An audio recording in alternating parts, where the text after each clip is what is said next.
When was the last time an actor assassinated a president? They're still going to have to go out and put a bullet in Donald Trump, and that's a fact.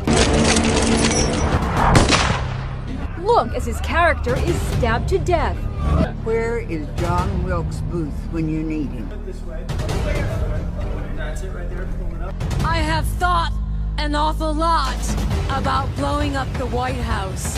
A Missouri state senator is under investigation by the Secret Service after saying she hopes President Trump is assassinated. I will go and take Trump out tonight.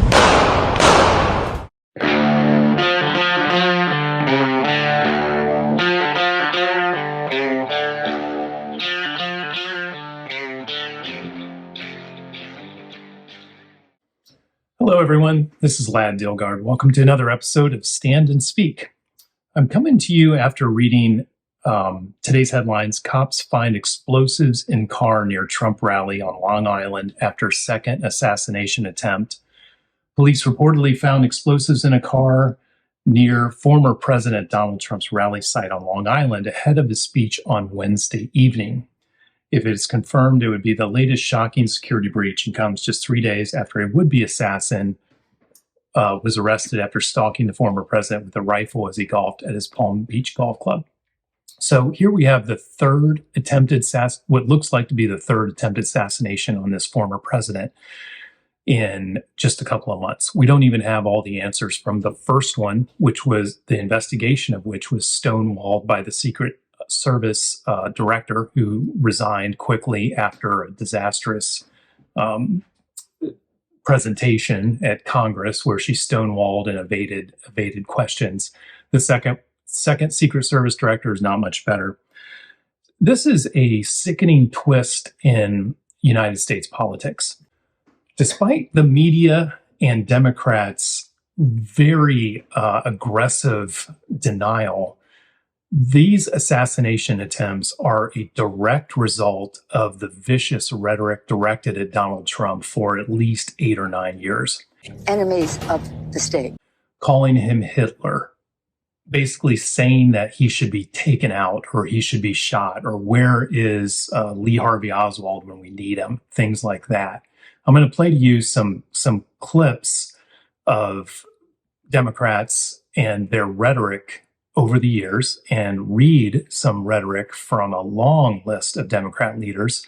I won't go through all of them because this would be a 6-hour video, but this is a disgusting twist on American politics, and the fault of this lies 100% with the Democratic Party. They have lied and threatened. They've tried to bankrupt this guy. They've tried to throw him in jail. They've tried to kill him. They've had hoaxes and impeachments, most of which have failed. Lawfare court cases that are absurd on their face, but have went through and fined him $1 billion, tried to put him in jail. This is insanity. This is a communist tactic. This is a totalitarian tactic. And this is what happens in third world countries. And the Democratic Party is 100% responsible for it. I just don't even know why there aren't uprisings all over the country, and maybe there will be. People need to start taking to the streets. This is a dictator. You know, there needs to be unrest in the streets for as long as there's unrest in our lives. Enemies of the state. Show me where it says that protests are supposed to be polite and peaceful. Do something about your dad's immigration practices, you feckless. When they go low, we kick. How do you resist the temptation to run up and wring her neck? The biggest terror threat in this country is white men, most of them radicalized right up to the right. I thought he should have punched him in the face. I said, even if you lost, he insulted your wife. Yes. He came down the escalator and called Mexicans rapists and murderers. He said, well, what do you think I should have done? I said, I think you should have punched him in the face and then gotten out of the race. You would have been a hero. I'd like to punch him in the face. I said if we were in high school, I'd take him behind the gym and beat the hell out of him.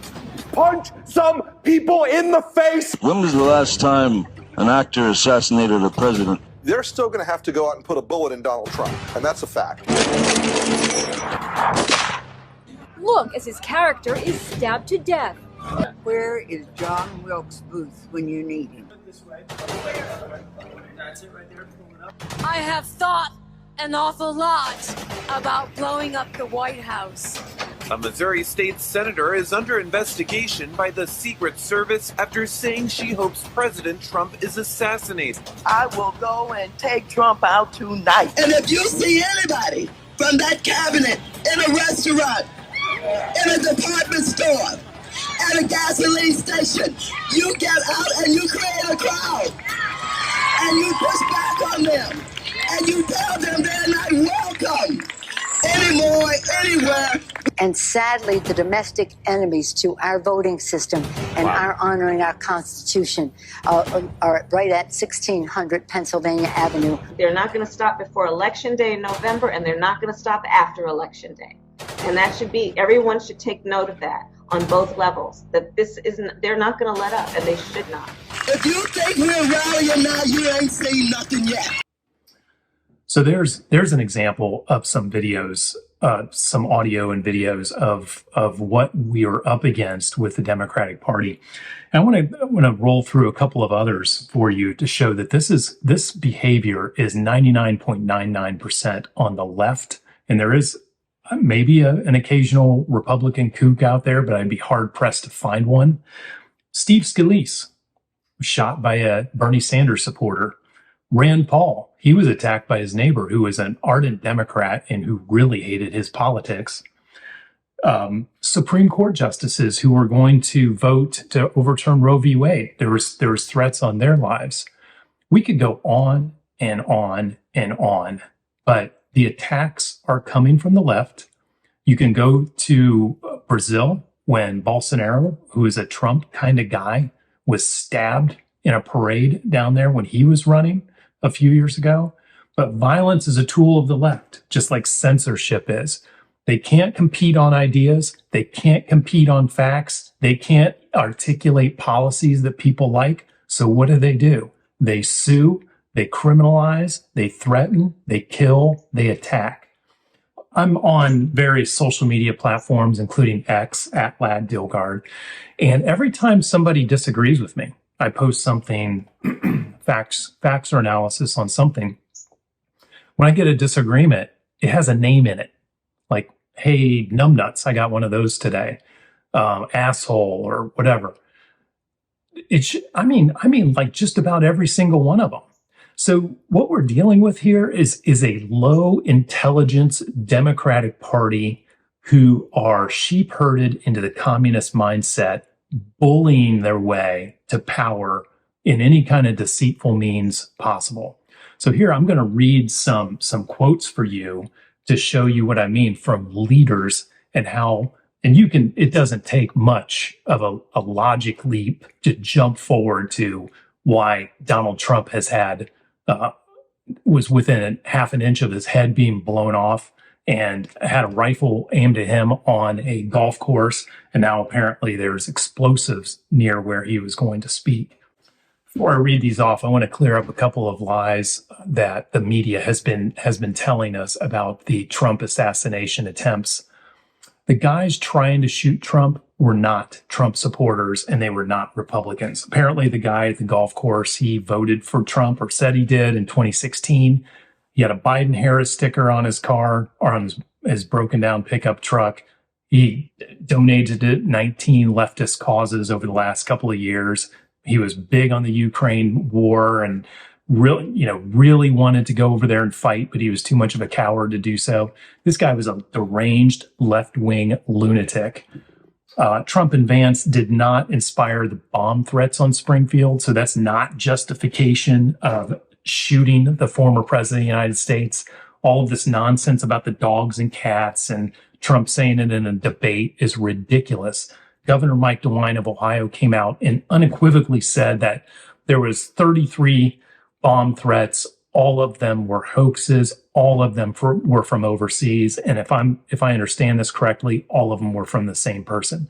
Had nothing to do with politics. It was just somebody messing with us from overseas. They saw the headlines and they wanted to disrupt things.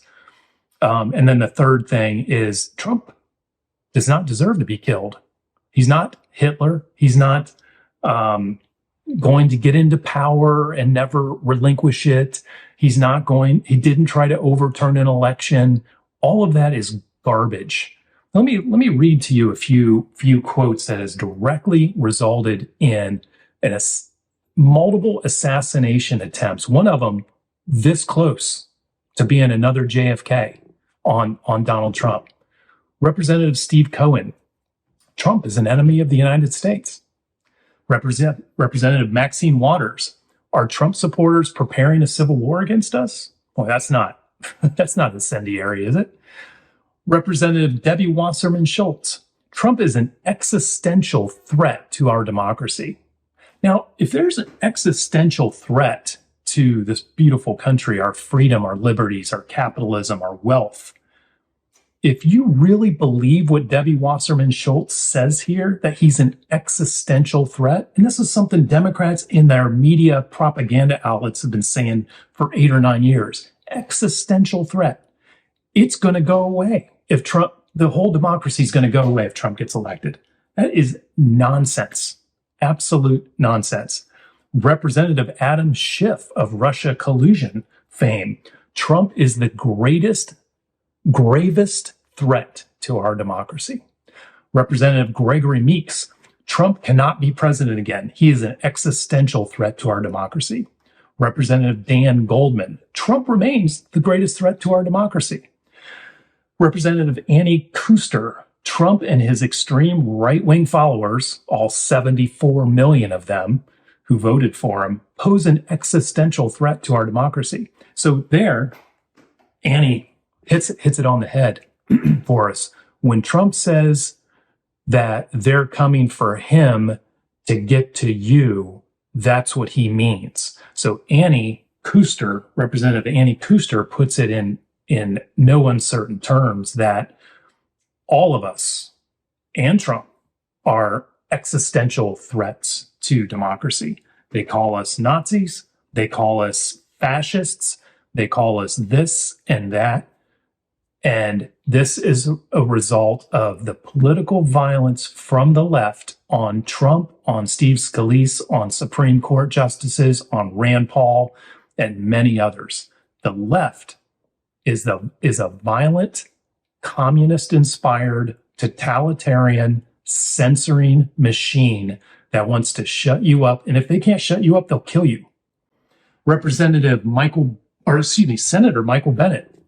Trump is a threat to our democracy. Representative Stacey Plaskett. Trump needs to be shot. She didn't even mince words. Representative Stephen Horsford. Trump Republicans are a dangerous threat to our state. Representative Gabe Vasquez, remove the national threat from office. Representative Mike Levin, Donald Trump is a threat to our nation, our freedom, and our democracy. Representative Greg Landsman, the threat is not over. Representative Pat Ryan, Trump is an existential threat to American democracy. Former Harris Biden staffer Kate Bedingfield said Democrats should turn their fire on Donald Trump. So there's Representative Hakeem Jeffries, actually current Speaker of the House, House Majority Leader from the Democratic Party. We must stop Trump. Representative Mike Sherrill, this really seems to be the confluence of two very bad things going on in the Republican Party, the attempts to divide and to enrage the population, as if we're doing that.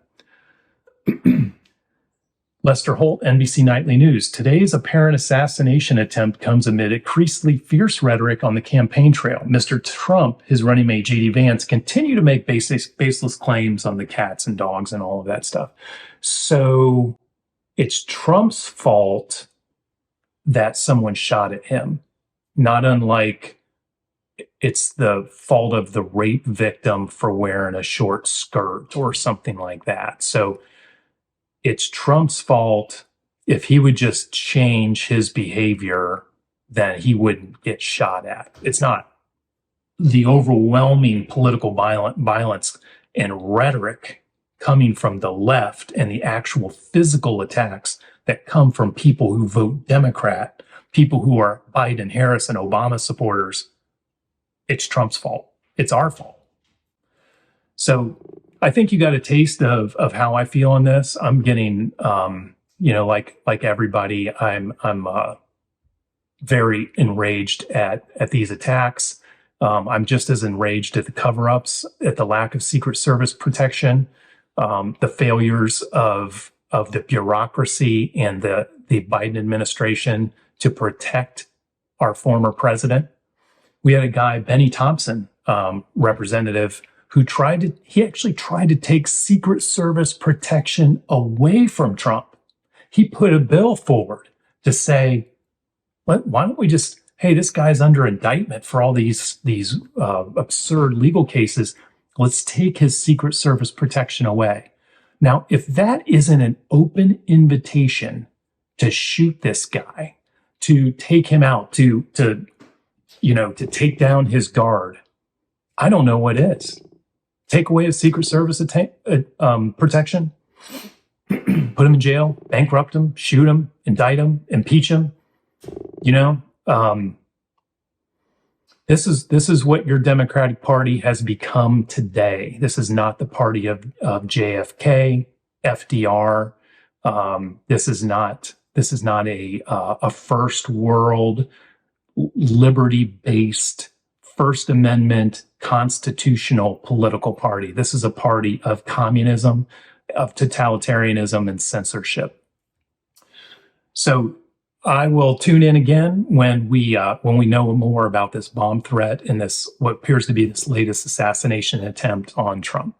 Thank you very much for listening, everybody. As always, go out and find us on X at Lad Dilgard. Find us on YouTube at Stand and Speak. Thank you. Have a good day.